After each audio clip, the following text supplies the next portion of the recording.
வளர்ந்து வரும் கதாநாயகன் கவினின் ஸ்டார் படத்தின் ப்ரீ புக்கிங் செய்யப்பட்டது. இது உலகளவில் 50 லட்சம் டிக்கெட்கள் புக் ஆனதால் அவர் ஓபனிங் ஹீரோவாக மாறியிருக்கிறார். இயக்குனர் ஏ.ஆர். முருகதாஸ் அவர்கள் SK23 என்ற சிவகார்த்திகேயன் படத்தை இயக்குகின்றார். அடுத்ததாக பிரபல ஹிந்தி நடிகர் சல்மான் கானின் சிக்கந்தர் படத்தை இயக்க இருக்கிறார். அதில் ராஷ்மிகா கதாநாயகியாக நடிக்க இருக்கிறார். தனுஷ் தனது 50வது படத்தை இயக்கி நடித்துக் கொண்டிருக்கிறார். அந்த படத்தின் பெயர் ராயன். அந்த படத்தில் அவரே ஒரு பாடலும் எழுதியிருக்கிறார். அந்த பாடலுக்கு பிரபுதேவா அவர்களே நடனம் அமைக்கிறார். இயக்குனர் ஹரி இயக்கி விஷால் நடித்த படம் ரத்னம். இந்த படம் திரையரங்குகளில் வெளியிடப்பட்டு ஒரு சுமாரான வசூலை எட்டியது. தற்பொழுது அமேசான் OTT தளத்தில் மே 27ஆம் தேதி ரிலீஸ் ஆக போகிறது.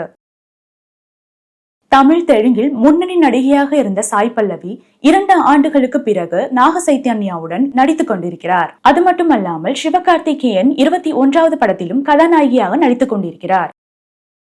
திரைப்பட நடிகர் லாரன்ஸ் சேவையே கடவுள் என்ற அறக்கட்டளை மூலம் மாற்றம் அமைப்பின் கீழ் ஏழை விவசாயிகளுக்கு 10 டிராக்டர் வழங்குகிறார். அதில் இன்று சதீஷ் என்பவருக்கு 4வது டிராக்டர் வழங்கினார்.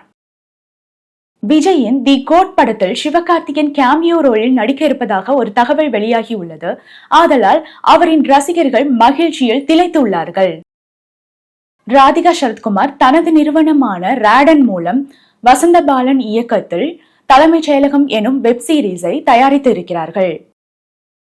கடந்த மாதம் ஜிவி பிரகாஷும் பாரதி ராஜாவும் இணைந்து நடித்த படம் கல்வன். இந்த படம் யானையை வேட்டையாடுவதை மையமாக வைத்து எடுக்கப்பட்ட படம். இந்த படம் டென்ட்டுகோட்டா OTT தளத்தில் மே 10ஆம் தேதி வெளியிடப்படுகிறது. ராஜமௌலி இயக்கத்தில் பாகுபலி 1, 2 படம் மிகப்பெரிய வெற்றியை பெற்றது. இதைத் தொடர்ந்து பாகுபலி அனிமேஷன் வெப் சீரிஸ் வரவிருக்கிறது.